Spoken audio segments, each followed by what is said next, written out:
for the kickoff meeting.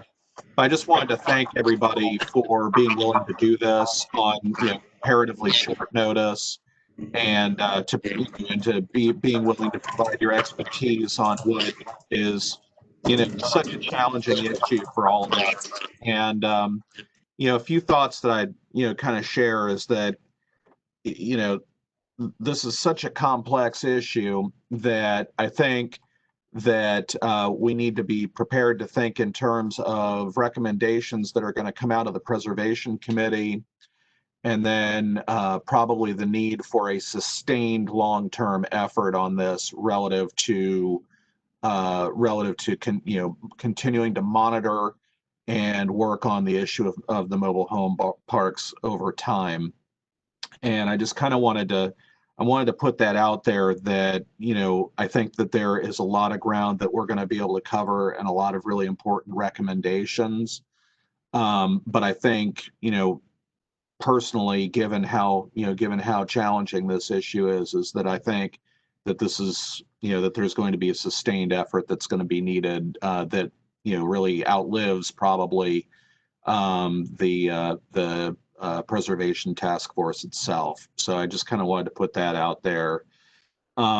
Second, I just, again, wanted to thank everybody for being so willing to do this and to bring your creativity to the table. I think there's a lot of opportunity for us to come up with some really interesting and forward-leaning solutions on this issue. And, we are, as an agency, we are committed to trying to put those great ideas into motion and to try and figure out a way to make some really exciting things happen on these most important assets. So just wanted to leave you with that, and thank you again, and so grateful for everyone participating in this and doing this.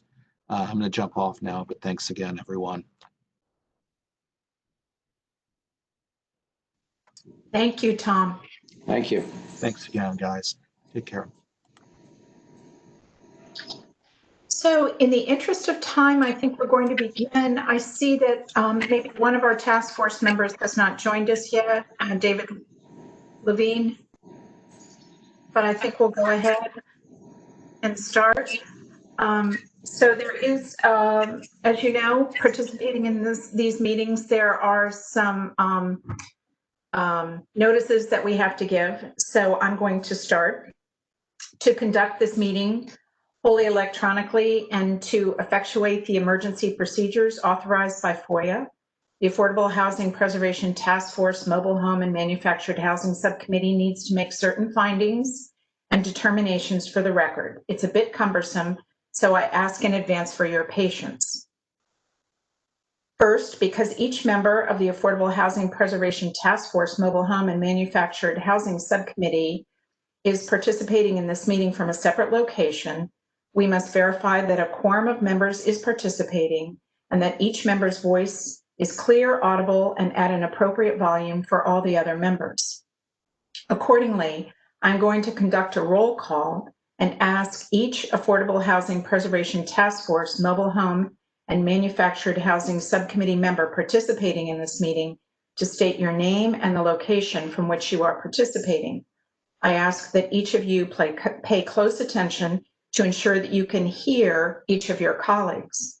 Following this roll call, we will vote to establish that every member can hear every other member. So now I will conduct the roll call. I guess start with myself, Michelle Crocker, and I am here in Alexandria, Virginia. Rick Edson. Rick Edson, I'm here in Bethesda, Maryland. David Levine.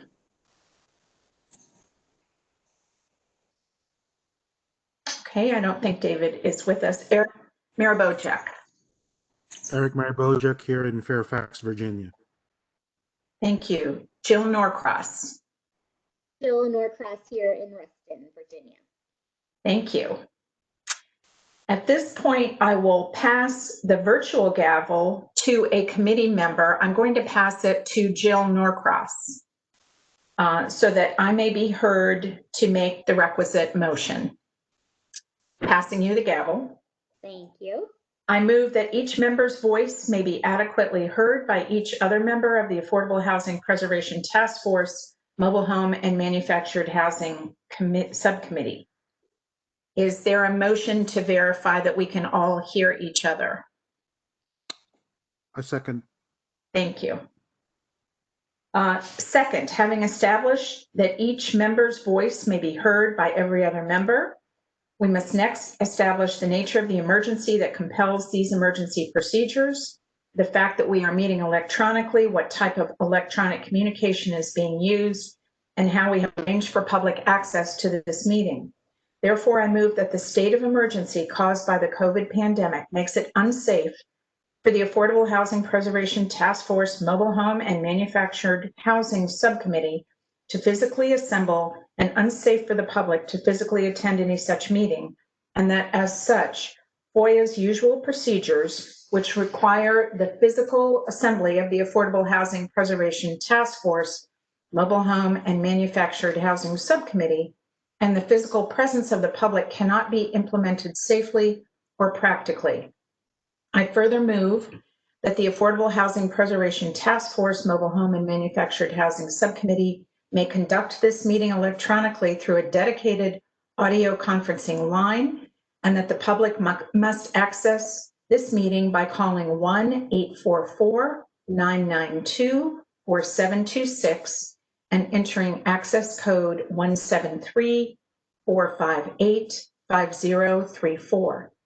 Anyone interested in joining the WebEx for the visual component must click the link that was included in the public meeting notice and which will be included in the minutes to join the meetings through WebEx. It is so moved. Do we need a second? Not sure. Second. Thank you. Finally, it is next required that all of the matters addressed in today's agenda are necessary for continuity in Fairfax County government and are necessary to continue operations and the discharge of the Affordable Housing Preservation Task Force, Mobile Home and Manufactured Housing Subcommittee's lawful purposes, duties, and responsibilities. The meeting comports with continuity in government as it ensures that the Preservation Task Force can engage in the work to ensure the development of strategies to enable the successful preservation of affordable housing in Fairfax County, for which time is of the essence. Failure to take these actions could cause irreparable harm to the preservation of affordable housing in the county. It is so moved. Do we need a second on that, Judith? I'm not sure. I think so. Okay, is there a second on that? I second. Thank you, Eric. Okay. Now, I think, Jill, you need to state that you are returning the gavel to me so I can run the meeting.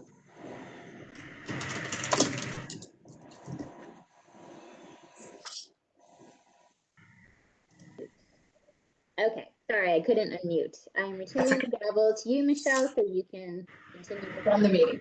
Great. Thank you very much. Okay. Thank you, everyone, for sitting through that. This is what we have to do in these virtual times, so I appreciate your patience. I'd like to very quickly ask the members of this work group just to introduce themselves very briefly, tell us who you are, who you're with, and I would also like to recognize and ask staff who's offering support for this effort to introduce themselves as well. So I'll start with Rick Edson. Rick Edson with AHP Virginia, LLC. We acquire, preserve, develop affordable housing primarily in Fairfax County. Okay, thank you, Rick. Jill. I'm Jill Norcross. I am the Community Outreach Regional Manager for Virginia Housing, which is the state housing finance agency. Okay, Jill, we're having just a little bit of trouble hearing you, so. I am going to put my headset on. Okay, great. Thank you so much. Eric. Hi, I'm Eric Mary Bojek. I'm the director for the Center for Real Estate Entrepreneurship at the George Mason School of Business. Okay, thank you, Eric. Judith. Hi, I'm Judith Cadelli. I am the Director of the Affordable Housing Development Division for Housing and Community Development for the county. And our meeting guru, Graham. Hi there, Graham Owen, also staff, planning departments. Happy to be here. Okay, and I see some other names here. I want to acknowledge Huna, who's really helped us in particular in this task force. Would you like to introduce yourself? Hello, my name is Huna Buchanan, and I'm also the intern of this committee. Nice to see you. Thank you for being here. Judith, are there other staff members? I see other county staff here, but I don't know if they're just listening in or if they need to be introduced. Sure. Amber Lee and Anna, if you want to introduce yourselves, please feel free. Sure. Hi, this is Anna Rickland. I'm with the Fairfax County Health Department. Thank you for being here. Oh, sorry. I'm Amber Lee Leslie. I am with Supervisor Kathy Smith's office in the Sully District. I'm her land use aide. Manage some of the affordable housing office. Glad to be here. And there are mobile home communities in the Sully District for those who may not have been aware of that. So that's one of many reasons why Amber Lee is with us. All right, this is really going to be an introductory meeting. We are here for all of us to learn and get more information about mobile home communities, about the people who live in them in the county, and how this fits into the broader discussion around preservation. So recognizing that mobile home communities represent a substantial component of affordable housing throughout the county. This group is to evaluate implementation strategies specific to mobile home communities, including but not limited to developing definitions of mobile homes and manufactured homes, determining location of current inventory throughout the county. I'm particularly interested that we look at the demographics and challenges associated with communities, specifically with respect to the condition of the mobile and manufactured homes.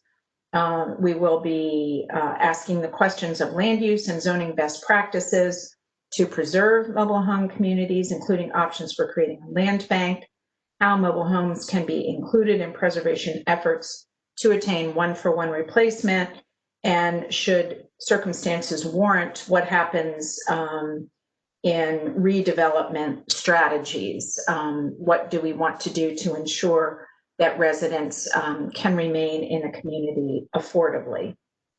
So we have a brief PowerPoint presentation for this first meeting. We are asking that anyone in the audience who would like to ask questions to please put them in the chat. I think we will be able, given the size of our group here, I think we will be able to have discussion during this meeting, but if we don't get to your questions, they will certainly be answered. All the questions will be compiled, and I think we will get back to those who asked the questions. So with that, I think we're ready to start with the PowerPoint presentation. So this is one of the mobile home communities that is located along the Route 1 corridor in the southern part of the county. Next slide, please. So we're going to start with definitions. And many of you may know there are several names that are used for mobile and manufactured and modular homes, but there are some distinctions. So manufactured homes are completely constructed in a factory setting. They are transported to the site, placed and affixed in a permanent foundation and connected to the utilities. They are rarely ever moved. They were built according to federal construction codes from HUD that are promulgated by the Department of Housing and Community Development in Virginia. Prior to 1976, HUD had no regulations for manufactured homes, which were units built. So the units built prior to this date are the mobile or the trailer homes that we typically think of. Modular homes are built in factories, but are instead governed by local and state building codes. Large components are constructed in controlled settings, which are then transported and assembled to the home site. And for this reason, modular homes offer greater design and size options, but a higher cost than wholly manufactured homes. I also believe that they are now building some multifamily modular homes. That would be interesting to learn about and know. So next slide, please. This is an interesting slide, kind of the evolving standards of manufactured homes. Manufactured housing is one of the largest sources of unsubsidized affordable housing in the US. Prior to the 1950s, the primary purpose of manufactured housing was mobility. These travel trailers had limited popularity during the first decades of the automobile as Americans with means sought recreational uses along the first state and federal roadways that stretched from cities into rural and parkland areas. By the 1970s, this housing type had evolved into more intentional residential uses, growing to almost 2 million homes in the US, or approximately 3% of the total housing stock. In 1976, the HUD established standardized building codes and safety standards, and the Federal Housing Administration began offering mortgage insurance for both mobile homes and lots. The growth of permanent tenure of mobile homes led to the name change of manufactured housing in all federal literature. By the year 2000, the percentage of manufactured homes in the US occupied nearly 8% of the total housing market. Today, it is estimated that this figure has declined to a little over 6%, or 8.4 million homes. In Virginia, according to the most recent estimates, there are approximately 184,000 manufactured homes that make up almost 5.5% of the total housing supply. Some reasons for the downturn in manufactured housing are local zoning restrictions. I think we want to put a pin in that, and the limitations placed upon borrowers due to higher priced mortgages. So next slide, please.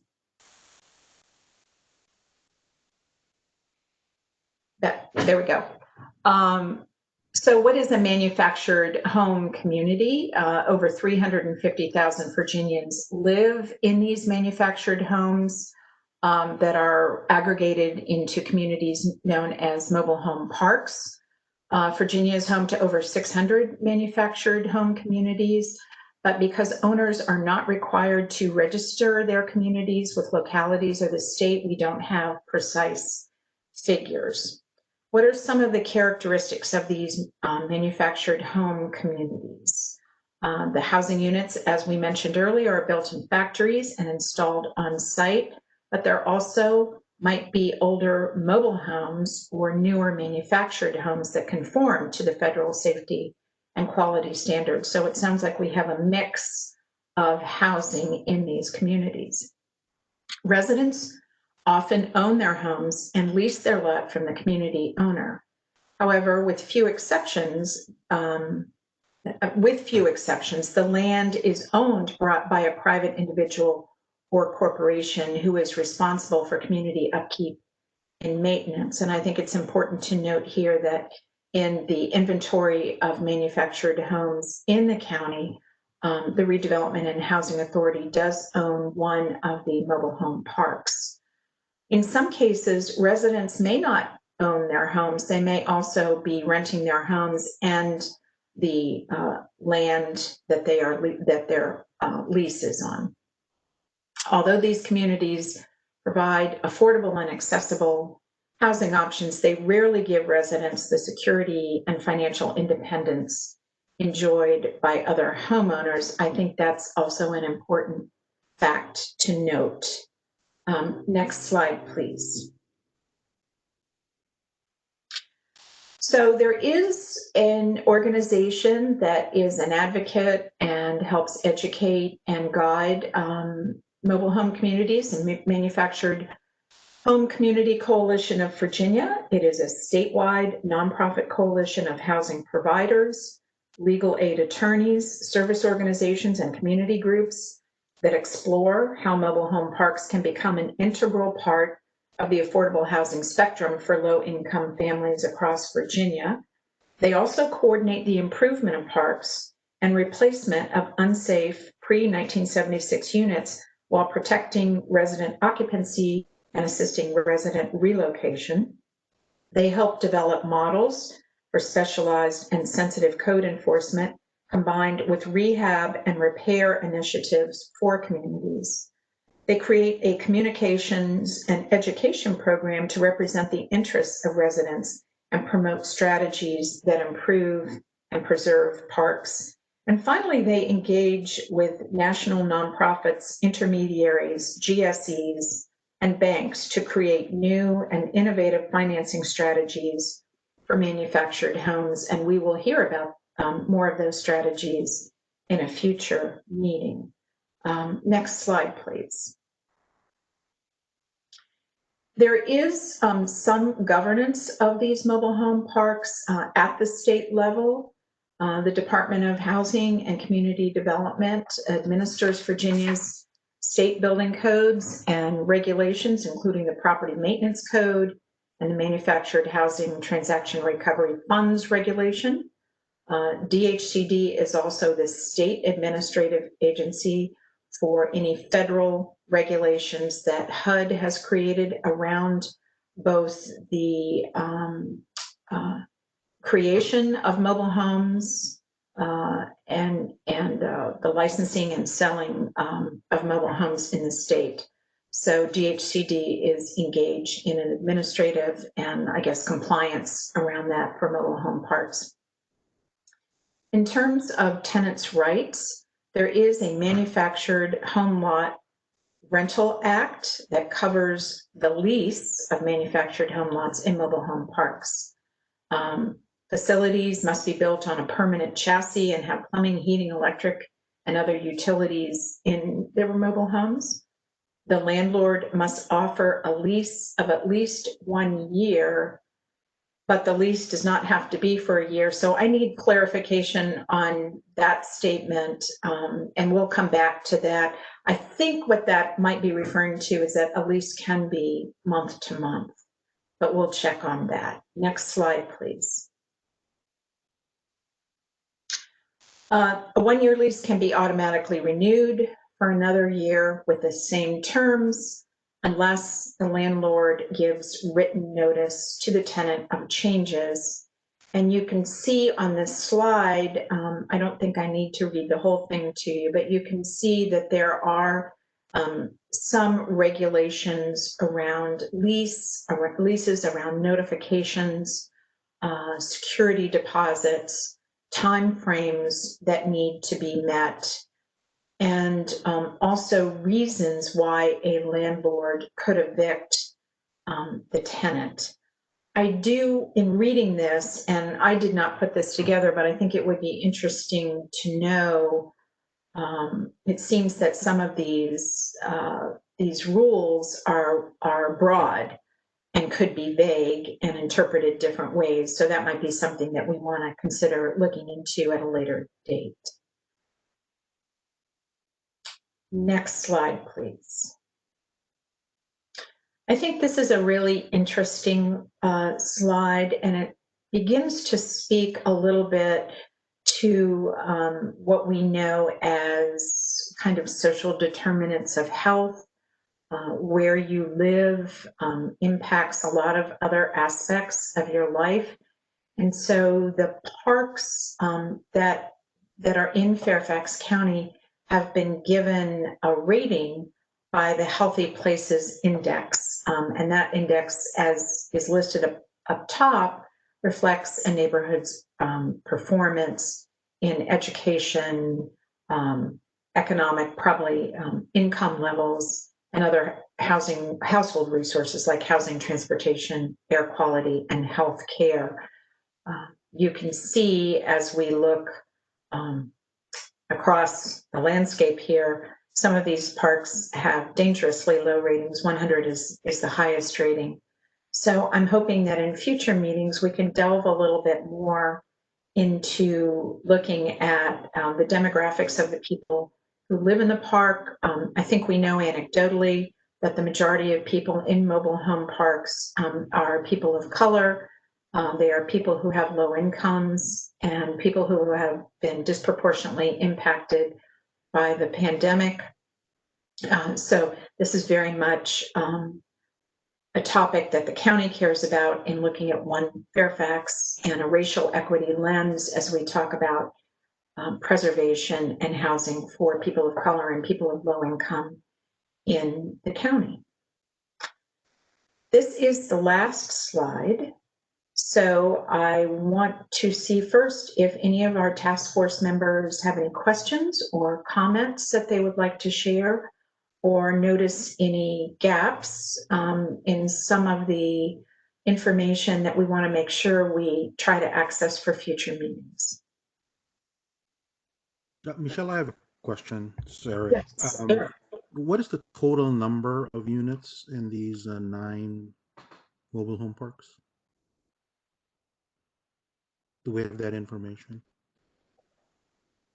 We do have that information. It is actually on another slide, and I think it's a little over 1,800 units. Eric, Judith, is that correct? I have, it's 1,780 something, so I'm going to say 1,800 units, but we can get that exact number. I have it. If you give me 1 second, I'm sorry, I had to unshare in order to unmute. It wasn't working properly. So I will pull that up for you while you go to the next question. I have that. Okay.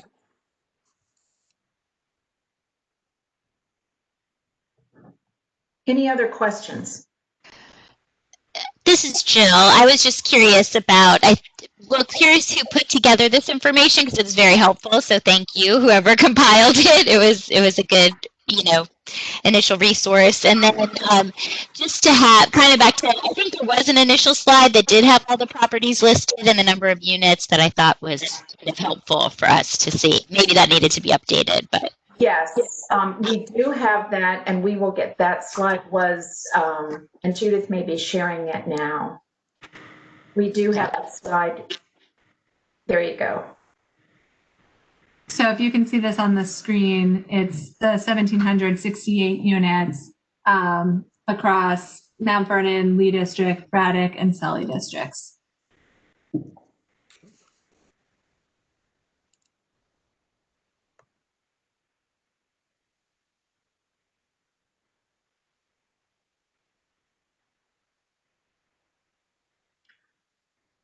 Any other questions or comments or other information that that anyone would like to see that our task force members are certainly, our staff? Anna? Yeah, I guess it beeps when you unmute. It says alert. I just was wondering when I was looking at the slide about the tenant rules. Having had a landlord experience myself, I became more familiar with Virginia tenant law than I would have liked. And that looks like general Virginia tenant law. So it seems like there's different laws, particularly for mobile homes. But if you own your unit, but you're not paying rent on your ground lease, what is the repercussions of that, I guess, is my question. So if you're not paying rent on your ground lease, but you own your unit, obviously you can't take it with you. It's sort of planted there. I know that that's one of the big issues with the concern about mobile home affordability. That's a really good question. I'm not sure if you are ever in a situation where you are not paying rent on a ground lease. Even if you own your home. No, I'm saying if you're defaulting on your ground lease. Oh, I see. And they're saying, you haven't paid it, you have to go. Right. do they then take it, does the landlord then own the unit and et cetera, like the repercussions of that? There is a document that I will share that has some of the repercussions around eviction and what is done if a tenant can't move their mobile home, has no place to move it, what happens. So that was put out by the Legal Aid Society, I believe, of Virginia, but it answers those questions, and those are good questions. We do know that 17 mobile home owners in one of the parks along Route 1 will be displaced with the widening of Route 1. So I know that there will be some relocation assistance because of the road widening, but that's a good question. What happens to their home if they can't take it with them, or if it's not in a condition where it can be moved? That's the other thing. So good, something more that we need to find out. I also really appreciated, and I'm sorry, I'm going to have to go. I have a meeting at 2:30, but I also really appreciated your conversation about health, because we do know that, given what you mentioned about a lot of the units being older, they're going to have leaking and other housing quality issues, and so that does impact the health of residents with dampness and potential for mold or vermin and things like that. So we don't have a lot of problems with lead, for example, in Fairfax, but it seems that the mobile homes might be an area where folks are actually living in really poor conditions at times, depending on resources for fixing up their home. So health is a really big part of this conversation. Absolutely, yeah. Okay, thank you. Sorry, I have to go. Thank you for joining us. Thank you. I'll be back next week Good. for next visit. Could I Yes. piggyback on what Anna was mentioning in terms of the health impacts? The eviction list of, rules that you mentioned had to do with the health, safety, and welfare, et cetera. And I think it might be interesting to figure out who has the responsibility of maintenance in some of these situations. Like, who has the burden of proof to say your unit is sort of threatening health, safety, welfare? I had sent Michelle a list of Google reviews because we couldn't get somebody from the mobile home park to actually participate. But there seems to be confusion among the tenants and the property managers about who's responsible for upkeeping the property. And so I could imagine a landlord with some bad intent kind of throwing that responsibility back on the tenant, or anyway, in terms of what a tenant is protected to have. I don't know if there's any standard for mobile home tenants as it relates to upkeep of the units, and what part is it? Just the home, or is it the grounds, things like that? Good question. Good comments, Amberly. There are some guidelines for mobile home parks, and if you have, and again, I'll send this out, and this was shout out again to Huna, who provided this great information that really identifies the roles and responsibilities of both the landlords and the tenants. And so one of the red flags in the slides was the fact that mobile home owners do not have to register with their locality or their state. They don't have to say we exist here in the community. So I think that may allow them to slip under the radar screen of maybe more scrutiny around compliance issues. Also, this coalition of mobile homes, if residents are not aware of that as a resource to understand both their rights, what their responsibilities are, they have no communication with other mobile homes and with people. That coalition includes legal aid, attorneys, and nonprofits. So I think that making sure that residents are aware of the resources, the information that they need, making sure that these mobile home owners are at least complying with the basic responsibilities that they need to comply with, both at the state and local level, is a starting point. Any other questions or comments? Michelle, Yes. This is Eric. Michelle, I have one. Sure. Do we have a sense of how many? I know there's a list of, I think, 8 existing communities in Fairfax. Do we have a sense of how many there were before? Like how many communities have we lost within, say, the last 5 or 10 years? So just to get a sense of what kind of pressure there is on these kinds of communities, do we have any information like that? I see Graham shaking his head. I was shaking it because I like the question, and it sounds like a research question. But I think that that's something that we can take a look at.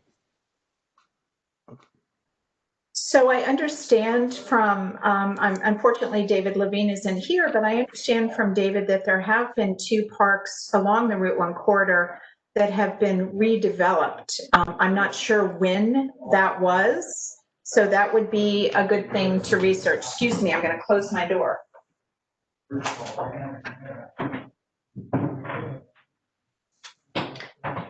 But yes, that would be a great thing to know if there were other parks in the county and what happened to them. Thank you. Other questions, concerns, gaps in research that we have, or comments? So we will be looking at these parks as an element of affordable housing in the county, how they might be preserved, what it would take to preserve them, and it sounds like in some cases really raise the standards of living and health and safety for the residents in these communities, but also in the event of a redevelopment, what that looks like and what that means. What policies or protections could be put in place to ensure that those residents continue to have a place in the community. I think that will be, those are the kind of the big picture questions. We will be, I think at the next meeting, I believe, Planning and Development is going to walk through, Graham, correct me if I'm misspeaking, walk through all of the parks and do a little bit of a deeper dive in them around the land uses and maybe give us a history. We'll be looking at a little more in-depth at state legislation. I'd also like to know what Fairfax County land use says about mobile home communities. I don't think there's an extensive, there are extensive policies around that, but whatever that is, we'd like to know what that is. I would also be interested in learning about compliance, in learning about if the county has ever, looked at or gone into some of these parks and what that relationship is, I think would be interesting to know. And ultimately, we'll be looking at best practices too. Who has done what successfully? So that's kind of the broad framework, but we really want to hear from you all. If there are other things that we're missing or other topic areas you'd like for us to discuss, that would be great. Michelle, I'll just add that MHCCV did have their an online conference. They just wrapped up, I think, last week. I'm not sure, and we can email around. I think there's video links to a lot of the sessions that I think might be helpful background for members of the task force to the extent they have time to review it. It was actually Judith. Judith, is that listed on the website? A link to that? So I don't think I posted it on the website, but I think I circulated it in an email. So in the next follow-up email for this group that I send out, I will include that with some of the other resources that have been mentioned as well. Okay, great. Thanks. Yeah, they were. So while I'm unmuted, David Levine is on the phone. I didn't realize he had emailed me, so he is able to speak now, and I think he wanted to be able to chime in too. Wonderful. Yeah, no, hi, hello, everybody.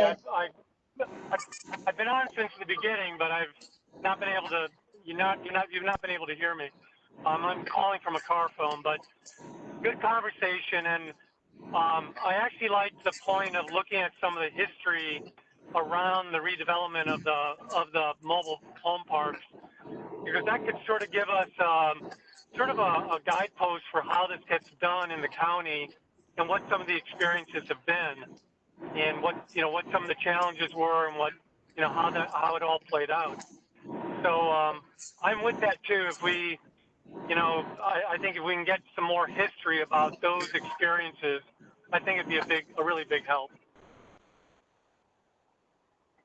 Great, thank you, David. I'm really glad you are with us, because you are, on the Route 1 corridor. You interface with a lot of the people in the communities down there. So I think your input is really valuable. So thank you. Great, thanks. Anyone else have any comments or thoughts that they would like to share? Are there any questions from anyone in the public who is attending the meeting? You can put your questions in the chat and we'll be happy to address them. Michelle, I saw that Rebecca Healy had a question. Okay. Regarding if I can just read it. Please. Are there known reasons that the Healthy Index score differs by around 20 points among the mobile homes? What makes some of these neighborhoods score? So it's in reference to the slide that we showed with the 8 parks, and showing the scores on those. Right. I don't know if we can pull that slide up again. That's a really good question, Rebecca, and I think that's what we want to dig into when we get more information about the demographics, and also, this probably speaks to both the conditions, the physical conditions of the park, but also the economic status of the people who are living there, and how, we certainly know that your zip code indicates your health and well-being, and can determine so many things in your life. So I think that's a good question. I don't think we know the answer, but that's something that we maybe would want to look to, especially in a preservation scenario, if we were trying to improve the living conditions of people in these parks. What are the factors that are causing them to have lower scores?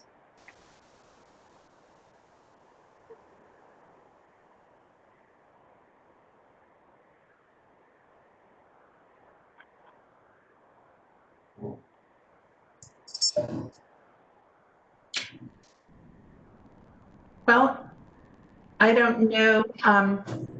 I guess if there are no other questions or concerns, we will thank you everyone for your input and your comments. These have been really good suggestions, and we now have more research to do in addition to the presentation for the next meeting, which is November 10th.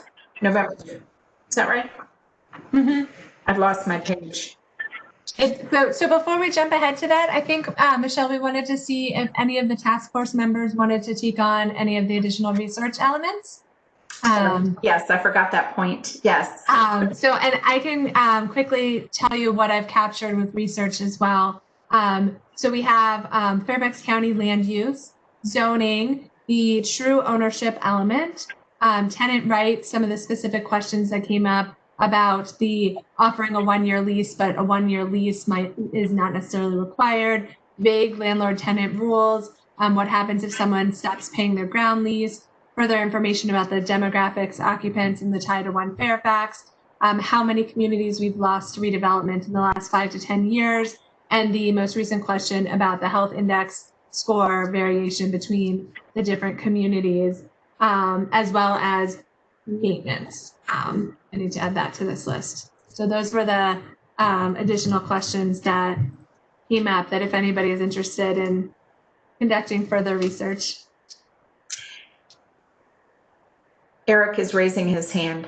Yeah, on the development pressure, do you have an idea where the data might be for information about housing community, mobile housing communities that have been redeveloped? Is that with zoning and planning, or? I will say, go ahead. Oh, okay. Go. The county has a demographics webpage, and there are lots of different reports as it relates to demographics, and I think there's some breakouts of unit type. And so I can't tell you how far back those go, but I bet you could get at least a 5 or 10-year trend from that. Okay, that's a good idea. I think the title would be manufactured homes under the housing type. Yep. Eric, another resource that we have, since we're dealing with, kind of a discrete number of sites, in the county, only 8, it wouldn't be probably all that difficult to look in LDSNet, which that's our entitlement database that shows rezoning, special exceptions, those kinds of legislative actions that are occurring. It goes back pretty far, so we could do some research into, activity on those sites as well as others that we identify if they're no longer in use as mobile homes. Yeah, I was just curious as to sort of defining the development pressure. So how many we've lost over some period of time, just to give us an idea.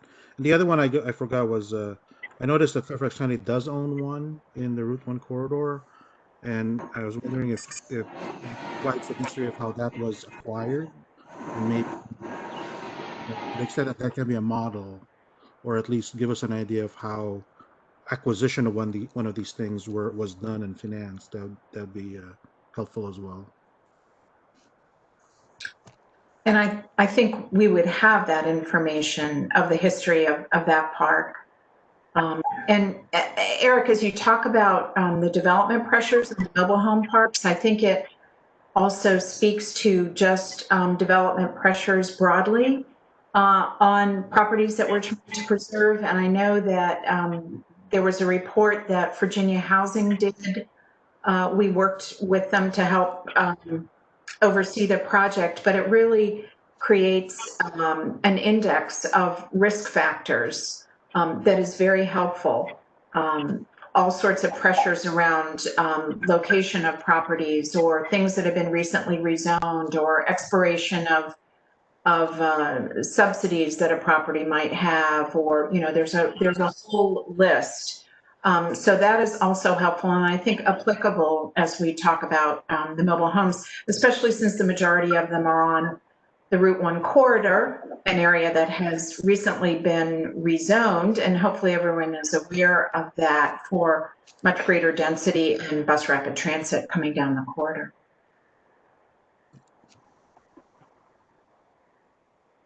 Okay, so if there's a topic that interests you that you would like to be engaged in, please let Judith know. And otherwise, this group will be meeting again on November the 10th.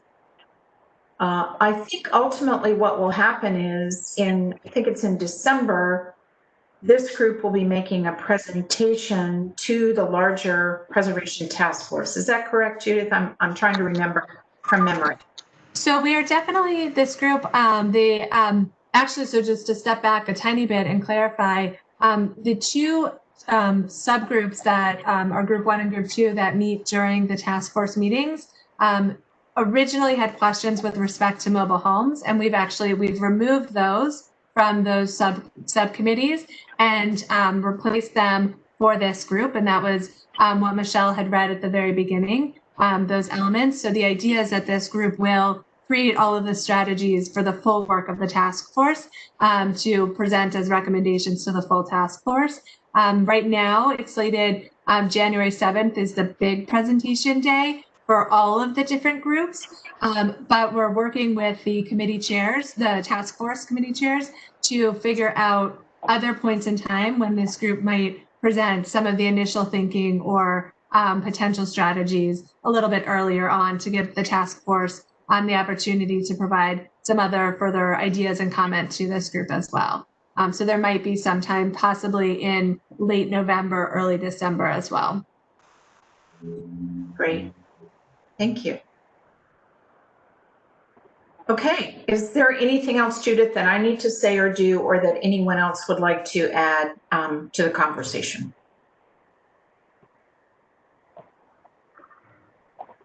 So Michelle had mentioned that the next meeting is November 10th and indicated that right now that is planned to be the county comprehensive plan, specific area plans, statewide legislation. And then the December 1st meeting at 2 p.m. is regarding best practices. So best practices for mobile homes, specifically meaningful community engagement, true home ownership opportunities, including the ROC model, which was recently presented at the conference that Jill mentioned from about 2 weeks ago. If there are other areas that you think should be included in any of these upcoming meetings, please make sure that we know so we can make sure we have time to cover additional topics. And any other questions, I know Michelle said reach out if you want to conduct any of the research on any of these areas, or if you have additional questions, ideas, other areas for us to research, please send them my way and we will take a look at that, both for the task force and for any members of the public. You're welcome to go to the task force website, which I will drop in the chat so that everybody can see that. We encourage you to go to the Preservation Task Force website. We'll have all of the meeting materials posted on the website, the recording, meeting summary, transcripts for this subcommittee as well as the task force at large. And so that's a great resource to visit that website going forward. And in that website, you can provide any comments or questions to this subcommittee or the task force in general through that site. I also think the next meeting, Judith, may be a good time for us to explore, if we can, kind of the question that Eric has asked about in the past, how were former mobile home sites redeveloped. That fits into looking at current sites. If we have that information, that might be a great time to incorporate that into the discussion. So thank you. Absolutely. I'll add that. Thanks, everybody. Appreciate your time on this beautiful day. Thank you. Thanks. Thank you, everyone. Bye-bye. Thanks, everyone. Bye. Bye-bye. Thanks, David. Thank Okay, you. thank you, Michelle. Thanks, Jill. Bye. Thanks. Bye-bye. Bye.